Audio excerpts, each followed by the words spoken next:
right. I should mention, too, that this week the Independent Spirit Awards nominations came out, and nominated as Best Director, Ava DuVernay. And the film as Best Feature. And for his leading performance, the man I'm about to introduce you to, he's not only in just this movie this year, he's in Interstellar, he's in A Most Violent Year, and he's so many great movies, The Butler, and on stage to extraordinary performances, Martin Luther King Jr. Please welcome David Oyelowo.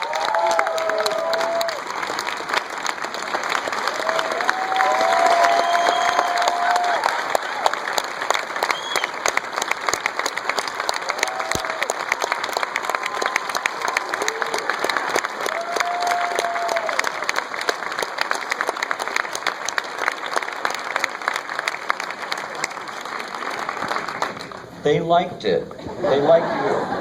And they should. Wow. You know, it must be really gratifying. And the end credits aren't even completed yet. This is hot off the presses, Ava. Yeah, hot off the presses. There's a lot you're looking at basically temp everything.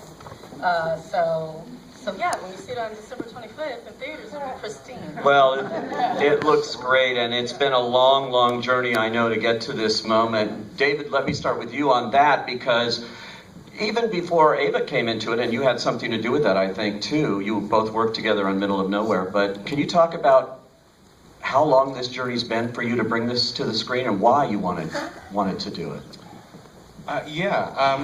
To illustrate how long it has taken to get to this point, my first audition tape was sent in by VHS. That tells you a little something right there. No, it was 2007. The script was on the blacklist in 2006, and I first read it in 2007, and had this sort of kaboom moment when I read it, where I just really had a deep spiritual knowing that I was going to play this role that happened on July 24th, 2007. Well, who told you were going to play this role? You just... Oh, man, I always shy away from that question. It sounds like you're crazy. But God told me. Yeah.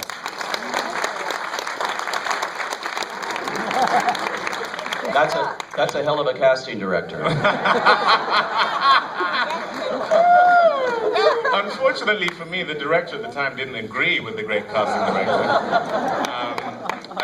But no, it was, look, this man, Dr. King, who I had the privilege to play, was governed by his spiritual conviction, his faith. I share that faith. And when I read the script, that was my entry point to it. I knew of Dr. King, the icon, the historical figure, but this man who, through sacrificial love, decided to use love to overcome hate. That was something, it's the attribute I admire most in human beings, is self-sacrifice. And there was just something I couldn't shake once I'd read that script. And then I just had this, like I say, this knowing of you know, I know that voice. I know that I know God's voice in my life, and I just couldn't shake it from that point on. And you were responsible in a large way for Ava being a part of this film. Obviously, a big part as the director. How did that happen? It's very selfish. I mean, she's very good.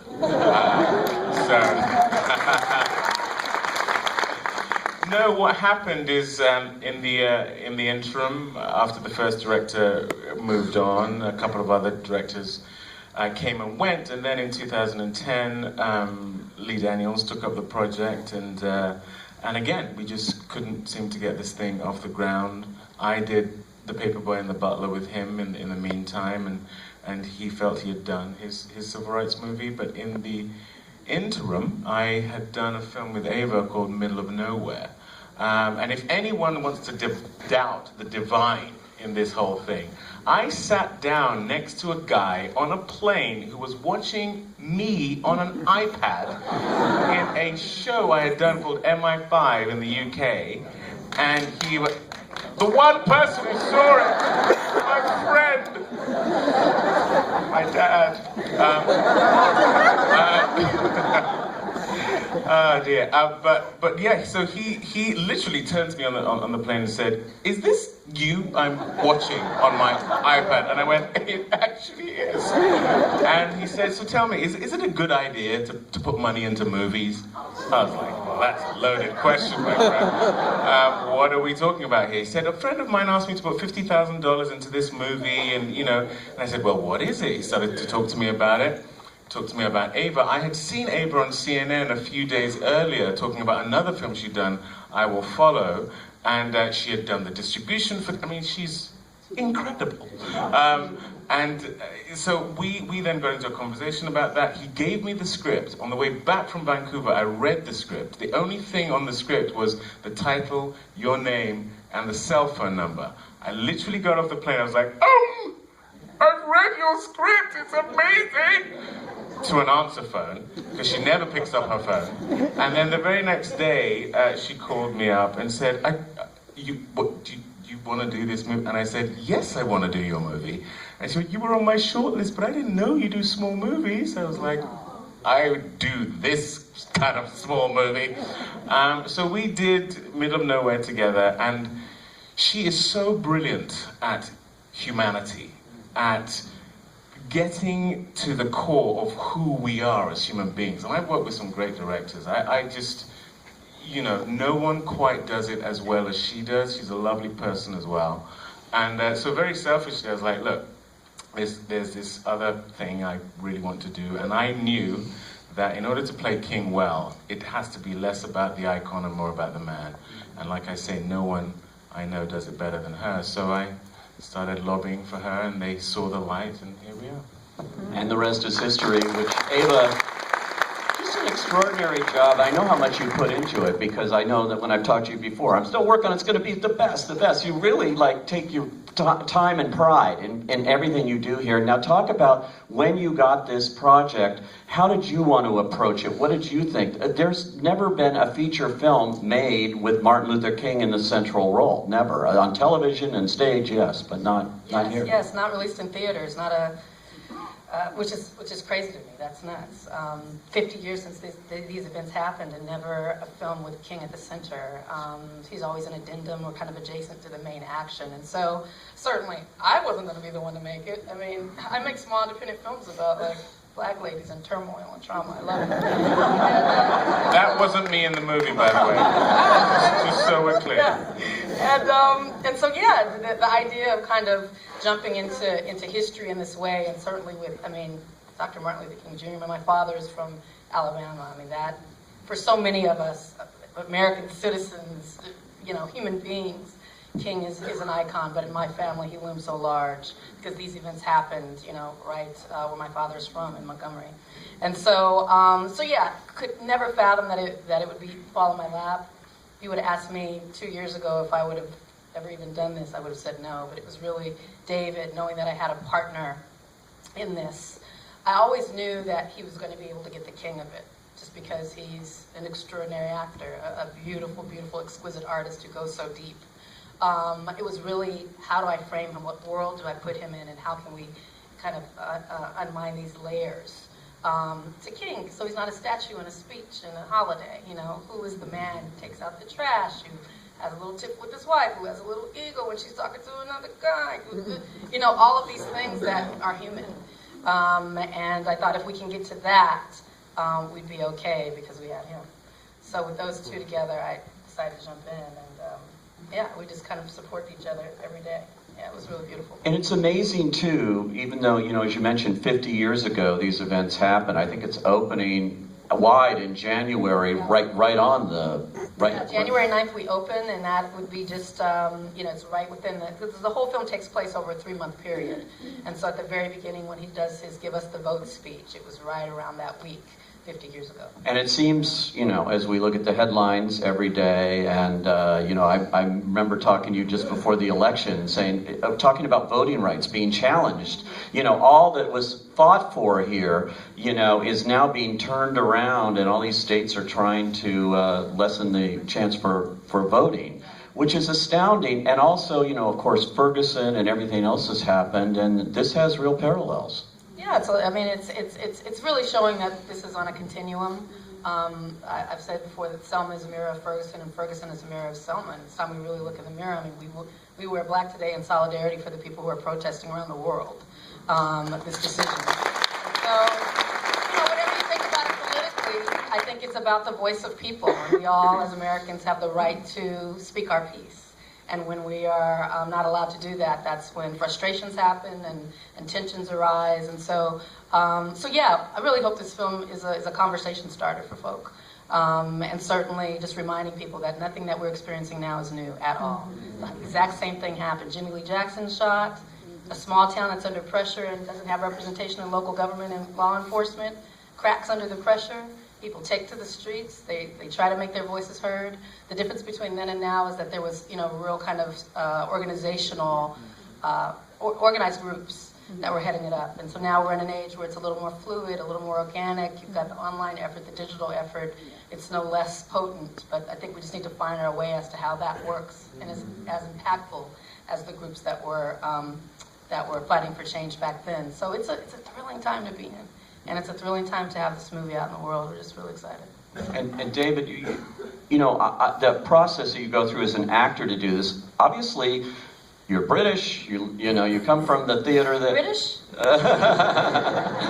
And was that a thing? When you were on the set shooting in Atlanta, right? You shot this mostly. Yes.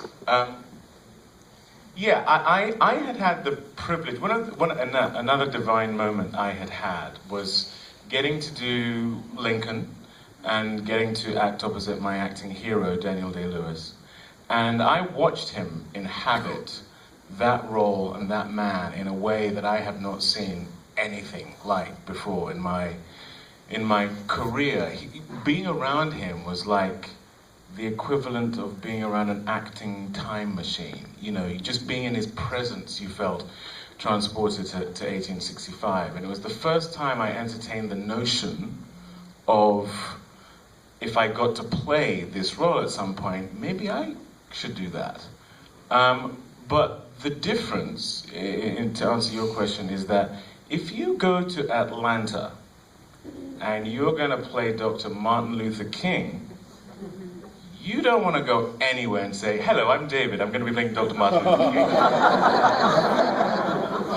You really don't want to do that. That doesn't do confidence for you any good or for them any good. So Daniel Day-Lewis did it because of genius. I did it because it was necessitous. So I literally walked around Atlanta as him for 3 months. It wasn't actually till now I'm meeting cast members. Cast members don't even know that he's British because the whole time it's true. At the premiere party, people were like, What are you doing right now? What is this? What is this? But we'd be at the food truck or at Crafty, and it'd be Dr. King. You got any peanut butter? Just like. I get some macaroni and cheese. Yeah, and we just got into it, and King was always around, even if we were just chilling, hanging out. And did your wife call you Dr. King during these 3 months? She felt like she was having an affair with Dr. Martin for 3 months. It's a bit weird having an affair with Dr. Martin Luther King, but that's her dedication. It's amazing. Now, you put on about 30 pounds, something like that, yeah. And the hairline and the whole thing. But the great thing about the performance is it's not an imitation in any way, shape, or form. You really, at least my take on it, is you really get to the essence of who he is. And there's moments there that we've never seen, him before. Well, when I talk about selfishly wanting Ava by my side doing this, that's exactly why. Like I said before, Look, there is so much online, there are so many documentaries, great books. He's very much in living memory for people who knew him and who didn't. The only reason to make a film is it has to be revelatory. What is going on behind the veil? What is going on behind the iconography? And what we spent most of our time talking about were the quiet moments. What is it like for King and Coretta at home? What is it like when he is sat next to John Lewis in that car saying to someone who admires him so much, "I don't know that I have enough to keep going, or with Abernathy in the jail. Those were what we really wanted to focus on. And in many ways, that was the tougher job. The speeches, of course, if you're going to play Dr. King, at some point you're going to have to throw down a speech or two. But seriously, the harder thing is who is the man behind all of that. And one of the things I found in my research and all of that was the guilt that this man carried. The way this worked was to shake the hornet's nest and have racists act out with the press primed to capture it. And if you're going to do that, people are going to get hurt, people may get killed, which they did. And that weighed on him so heavily. How do you project that? How do you show that in a movie without stating it? There was a weight to him. When he died, his heart was that of someone twice his age in terms of the pressure that had been on it. So we talked a lot about how we can convey that to the audience. And I mean, it's really, as a director, I think your mind immediately goes to the speeches. I was like, okay, we're gonna have to do speeches. And so for a while there, I was obsessed with the speeches. Just because I know David and I know that we had worked together before on the quiet moments. I think when we got to the set, it really switched. I was like, oh, he's got the speeches. I was like, oh my gosh, now now they got to do that scene. And so when those scenes came up on the schedule, the quiet moments, I found those more challenging for me, just because we wanted to make sure that those were just right, that we peeled off the king of it, and he was just a brother having challenges with his wife. I mean, some of the brothers know what I mean. Yeah, black women. I know you know. You know, they're not saying. But, a man having challenges with his wife, a man feeling the pressure of the public eye, just the weight of his responsibility. Those were the things that I started to get a little more anal about. That had to be perfect. Because, you can do the epic, but the intimate was just as important. And to have someone that has a skill set to be able to do both of those really beautifully was a gift. Now, do we have some questions from the audience here? If you do, just raise your hand. And yeah, way back there. I know you're going like crazy. Go ahead. Well, I have a question. First of all, I'd like to express the gratitude as an actor to see a performance by Mr. Oyelowo. Said it right. My question is directed at Ava. In 1968, when the demise of Dr. Martin Luther King, we had just moved to Compton in 1967, and so I grew up in an age where we experienced, the protest and all of that. I grew up on a street at 804 South Burris Street in Compton. Wow. Do you know my grandmother? I knew your mother. Wow. I went to school with your father. Wow. And I was really impressed. That's special. Thank you. Yeah, I haven't seen her for years, but when Facebook came up, there were a couple of things that went back and forth. And I just wanted My mom was going to be I'm going to say, Mom and friends stood up in the screening. Yes. Thank you. The question I wanted to ask you was, after saying that, what actually motivated you to go after a film like this? Well, I mean, thank you so much, and nice to see you. What motivated you to go after a film like that? Well, I mean, David brought it to me on a silver platter. I didn't pitch for the film. I didn't take a meeting for the film. I got the job because of David. I mean, David was pitching me. David was doing all of that. He was like, oh, by the way, I put you up for this film, and I'm working with the producers. I'm like, what film? King? What? What is it? And truly, that's how it happened. And so it just kind of gradually snowballed from there. And before I knew it, I was announced as the director of the film. And so, guess I had to make it. After that point, I had to make the film. So I mean, it truly was something that was. I feel like it was. Someone looking out for me in a way that I wasn't looking out for myself, because I was very satisfied to make, and continue to be very satisfied to make, small, intimate stories. I never would have pictured being able to even do it. Didn't even know how to do it. So I took every bit of brain power, energy, prayer, meditation, hope, down on my knees. How do I do this? to try to get it done. And it was really working with friends. Bradford Young, our cinematographer, Spencer Abrick, our editor, David Oyelowo, my dear friend, my brother. I just surrounded myself with people who I really like and who were in the trenches with me. But it's nothing that I sought. In some way it sought me, and I'm so glad it did. Yeah. Yep. Yeah, right there, yeah. Oh, hi, I saw you. You were pointing to him during that, the marriage question, yeah. My question is, how does it change your process as an actor, trying to harness the emotion, trying to harness that persona? How does it change you as a person yourself, and how does it change you? Okay, David, how has this experience of playing Dr. King changed you personally? It's changed me a lot in that this kind of goes back to a while ago I saw the film Guys and Dolls, and that film is fascinating to me because you see Frank Sinatra and Marlon Brando in that film, and to me that film marks a shift in what it is to be an actor. We started with silent movies, which was about the body and expressing story through the body. Then we got the talkies, which there was a little bit of bleed over from the silent movies of still in the body and the voice. It was more declamatory, it was more demonstrative. And then you went into the era of the musical, which was still using the body and the voice as expression. And what you see in Guys and Dolls is a transition from the use of the body as the actor to the use of the soul of the actor. You literally see in the juxtaposition of these two men, Frank Sinatra, amazing singer, fantastic dancer, Marlon Brando, not so much, but you cannot take your eyes off him.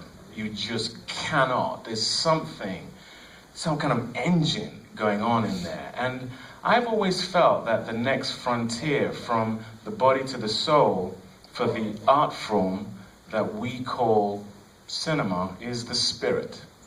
And I've always had this notion, and I decided, we talked about this a bit as well, but I decided I have to take a gamble. I know deep within me that there is something in this. And so I did all the preparation I could, physical research, talking to everyone, reading everything, and then I decided to open myself up spiritually and not know on a speech day what is going to happen, not know with my wife what's going to happen. And it was very weird. To answer your question about feeling changed, I had an experience doing this film. There was one day I was at my house where I was staying in Atlanta, and I was in the bathroom. I was on my own. My wife and kids weren't with me yet. I hadn't come to join me in Atlanta, and I was looking in the mirror. It was late at night, and I couldn't see myself. All I could see was Dr. King. And I kept looking, and I couldn't snap out of it. And it completely freaked me out. I had to leave the bathroom because I was, what on earth is that? An exchange happened that I can't fully articulate. But also the very last speech in the film, in the 2 days running up to it, I had this profound and very real fear of death come over me. And this is going to sound so strange, I was very surprised at the end of the day when we shot that scene that I was still alive.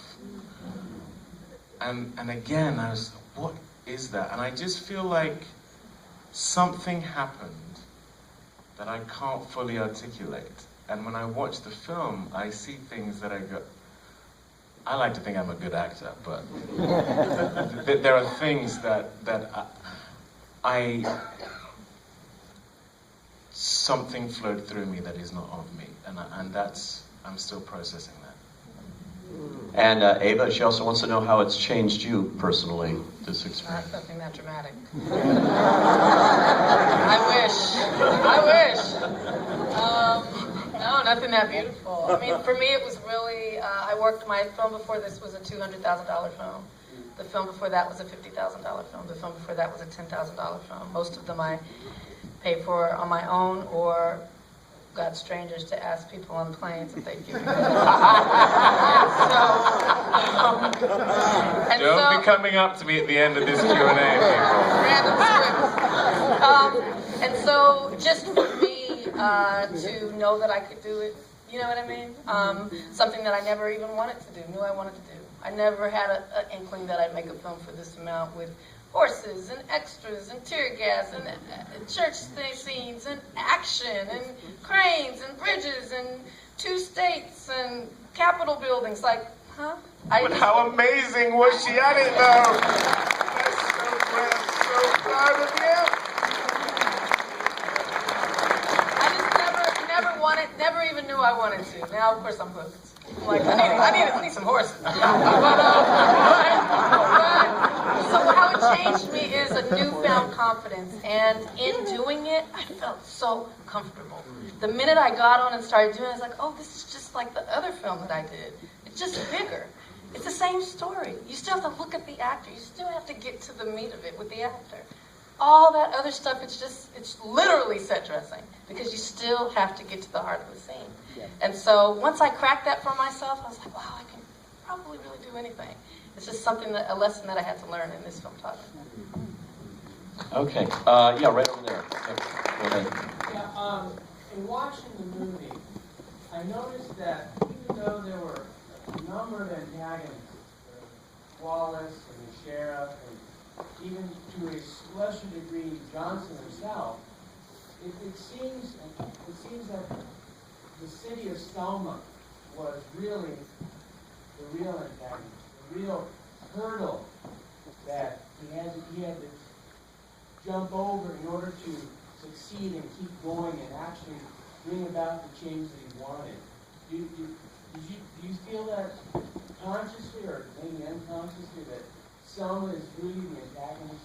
Selma, he's saying, is the real antagonist, the way he views it here. Well, you can see it. Great observation. You can see Selma as the antagonist. You can see Selma as the protagonist. Everyone's called Selma, not King. You know, King is the centerpiece, but he's adorned with all of these people and this energy that's from that town. And so, yes, Selma as character is something that we were really conscious of. And you know, we put front and center in all of our conversations of how do we imbue the legend of King with the real people that he led. I mean, you're not a leader if no one's following you. So it's really important to kind of, you know, shine light, even in scenes where, I mean, I never called them extras, they're the background actors. I mean, we really took a very careful approach to them. Each of those actors, for example, were pre-fitted. So usually an actor, for a movie our size, the background actor comes in and you give them whatever and they fit into what you've got. But we brought in each person, they were pre-fitted. They had 3 clothes just for their character. That was over 500 people, Ruth Carter, pre-fitted all those people so that they were a real citizen of Selma, and they had 3 different looks. And so just in that kind of careful approach to creating Selma as character was something that we all really leaned into. And I think, you know, they don't speak, but the texture of them and the spirit of them, I hope, comes through. So that was really important. Yeah. Yeah, sure. When you look at the end product and you see the parallels of what's happening today, do you recognize the irony of having an African-American president? And can you speak to that? When you look at the end product, do you recognize the irony of having an African-American president now? Yeah, well, in terms of, you know, what's happening in Ferguson and Trayvon Martin, you know, all this is happening with an African-American president. Well, sure. An African-American president is not magic. You know, so it's not ironic to me. An African-American president doesn't mean that institutional racism and deep-seated, you know, oppression and unequal education, and we'll get into political discussion, but he's not a magic wand. And we're not in the racial American. So no, I don't think it's ironic. I think that it is, it's telling. It's something for us as Americans to look at, to see how far have we come. Anyone that was using the president as a marker as to how far we've come, I think might have been looking in a more surface way. He's a brilliant politician who's doing, you know, interesting things. but to kind of put the whole hopes and dreams and advances or non-advances of a people on one person. Whenever I see that happening, you just have to shake your head like, what did you think? You know, so I don't know, what do you think? And I know, but also I think that in having him, who is a clear mark of progress, it has also shaken the tree, and there are those elements that have crawled out from under a stone that also illustrate some very disturbing things, I would say. You know, when last year the Voting Rights Act was eroded in taking out Section 5, which meant that you had to you couldn't change your rules in your given state without approaching the federal government. The reason given for that was that the country has changed so much since the Voting Rights Act was passed in August of '65. It was no longer necessitous. Well, I think the film demonstrates that things have changed, but not as much as that edict would suggest. 2 hours within the rules changing, Texas changed its rules on voting. That shows you that elements are waiting in the wings to marginalize voting rights. And most of the changes to rules across the country happened in the 15 states that were specifically the ones for which the rules were put in place. So it shows you that the country hasn't changed as much as we would like. But the other thing I hope the film shows is the power and the potency of love. And the power and the potency of humanity, not just black people, humanity coming together to fight a just cause. That's the beauty of Selma to me. When you see these images, and it's not going to change until we as a community, as a country, come together and fly in the face of what is currently being spun as a truism, which is that black life is of less value. We have to come together in love. And that's the only thing, I think, ultimately that is going to break this thing. That's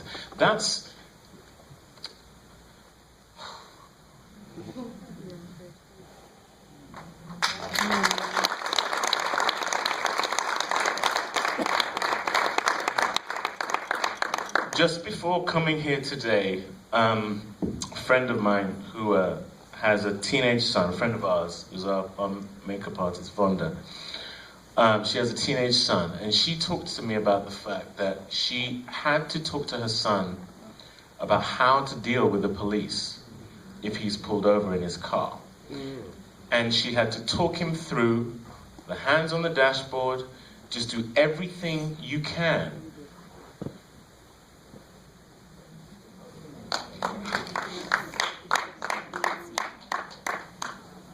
Just do everything you can not to be shot. Yes, amen. And when I saw that footage of the boy in Cleveland, yes, the 12-year-old boy, my eldest son is 13. You can live in the valley here in Los Angeles and think, okay, it's happening over there, it's bad, we've got to do everything we can. My son is 13. And a message is being sent when this happens time and time again. Yes. So, the message we have to send back, I feel, I've said it already, but I really want to bang this home. Dr. King said, love will shame those who are unjust into looking in the mirror. And we just have to do that.